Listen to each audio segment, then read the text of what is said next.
नमो नमः। आज हम महाकवि कालिदास द्वारा विरचित अभिज्ञान शाकुंतलम नाटक के परीक्षा उपयोगी महत्वपूर्ण प्रश्नों का अध्ययन करेंगे। सबसे पहला प्रश्न है, अभिज्ञान शाकुंतलम के रचयिता कौन हैं? उत्तर है इसका महाकवि कालिदास। महाकवि कालिदास की कृतियों के बारे में बताइए। इसके अंतर्गत महाकवि कालिदास की 7 रचनाएं हैं, जिनमें 2 महाकाव्य कुमार संभवम और रघुवंश, गीतिकाव्य ऋतुसंहार, मेघदूतम और नाटक में 3 नाटक है, मालविका अग्निमित्र, विक्रम उर्वशी और अभिज्ञान शाकुंतलम। महाराज दुष्यंत कहाँ के राजा थे? तो राजा दुष्यंत हस्तिनापुर के राजा थे।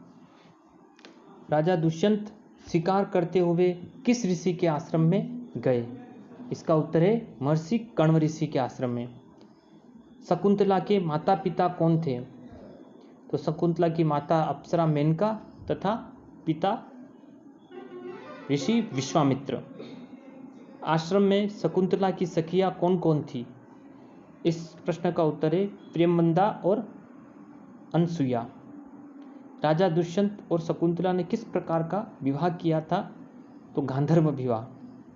शकुंतला को गांधर्व विवाह के कितने समय बाद पतिगृह भेजा गया? इसका उत्तर है 7 वर्ष बाद। कण्व ऋषि किस तीर्थ स्थल पर गए थे? तो सोम तीर्थ पर गए थे। कण्व ऋषि सोम तीर्थ क्यों गए थे? अपनी पुत्री शकुंतला के भाग्य दोष की शांति के लिए सोम तीर्थ गए थे। अतिथि सत्कार के लिए किसे नियुक्त किया गया था? तो शकुंतला को नियुक्त किया गया था। जब महर्षि कण्व सोमतीर्थ पर गए तो पीछे से उन्होंने आने वाले अतिथियों के सत्कार के लिए शकुंतला को नियुक्त किया। द्वितीय अंक में किनकी बातों में आखेट का प्रसंग उपस्थित है? महाराज दुष्यंत, विदूषक और सेनापति के वार्तालाप में। महाकवि कालिदास का उपनाम क्या था? तो उपनाम था चूड़ामणि। दुष्यंत शास्त्रीय दृष्टि से किस प्रकार का नायक है? तो महाराज दुष्यंत धीरोदात्त नायक हैं। गिरिचरः इव नागः प्राणसारम बिभ्रति किसे कहा गया है? तो ये महाराज दुष्यंत को कहा गया है। किस ऋषि के शाप से राजा दुष्यंत शकुंतला को भूल गए? इसका उत्तर है दुर्वासा ऋषि। नाटक में शकुंतला की आयु क्या बताई गई है? तो अभिज्ञान शाकुंतलम नाटक में शकुंतला की आयु 16 से 17 वर्ष के बीच में बताई गई है। शकुंतला का पालन पोषण प्रकृति की गोद में होने के कारण वह किस प्रकार की कन्या बन गई है? तो वह निसर्ग कन्या बन गई है। अगला प्रश्न है 19वां। राजा दुष्यंत ने शकुंतला के कोमार्थ सौंदर्य तथा लावण्य पर मुक्त होकर उसे किस किस की उपमा दी? तो ये निम्न उपमाएं राजा दुष्यंत के द्वारा दी गई है। एक तो अनाघ्रात पुष्प, अलून किसले, अनाविद्य रत्न, अनास्वादित मधु तथा अखंड पुण्यों का फल शकुंतला को महाराज दुष्यंत के द्वारा बताया गया है। शकुंतला ने किस प्रकार के वस्त्र धारण कर रखे थे या करती थी? तो शकुंतला ने बलकल वस्त्र धारण करती थी, जो गेहूं रंग का होता है, जिसे ऋषि और ऋषिकाएं धारण करती है। 21वां प्रश्न है, शास्त्रीय दृष्टि से शकुंतला किस प्रकार की नायिका है? तो शकुंतला मुग्धा नायिका है। शकुंतला की अप्रगल्भता का स्पष्टीकरण दुष्यंत किस कथन से करता है? तो निसर्ग देवा अप्रगल्भस्य तपस्वी कन्या जन से करता है। नाटक में विदूषक का क्या नाम है? अभिज्ञान शाकुंतलम का जो नाटक है उसका विदूषक का नाम है माधव्य।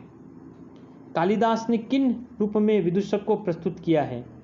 तो महाकवि कालिदास ने इस नाटक में जो माधव्य जो विदूषक है उसको नायक के सहायक के रूप में, भीरू यानी डरपोक, पेटू और सुस्त इन विशेषताओं के संदर्भ में उसको प्रस्तुत किया है। विदूषक राजा का किस प्रकार का मित्र है? अंतरंग मित्र है। सारंगभ्रभ और शारद्वत कौन थे? महर्षि कण्व के ये शिष्य थे। सारंगर्भ और शारद्वत महर्षि कण्व के आश्रम में रहने वाले शिष्य थे। कण्व ऋषि किनके लिए आदर सूचक मिश्र शब्द का प्रयोग करते थे? तो कण्व ऋषि मिश्र शब्द का प्रयोग किनके लिए करते थे? तो सारंगर्भ और शारद्वत के लिए। महर्षि कण्व का किस शिष्य पर अधिक विश्वास था और क्यों? तो महर्षि कण्व का सारंगर्भ पर अधिक विश्वास था क्योंकि वह वाक्चतुर और तुरंत समयानुकूल उत्तर देता था।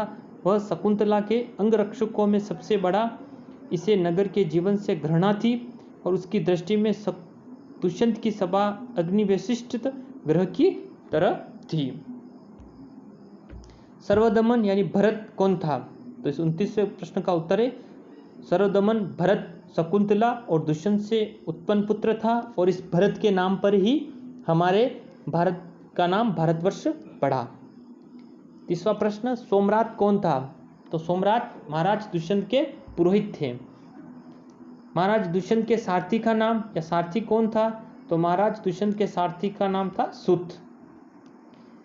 वातायन कौन था? वातायन महाराज उद्यन का कंचुकी।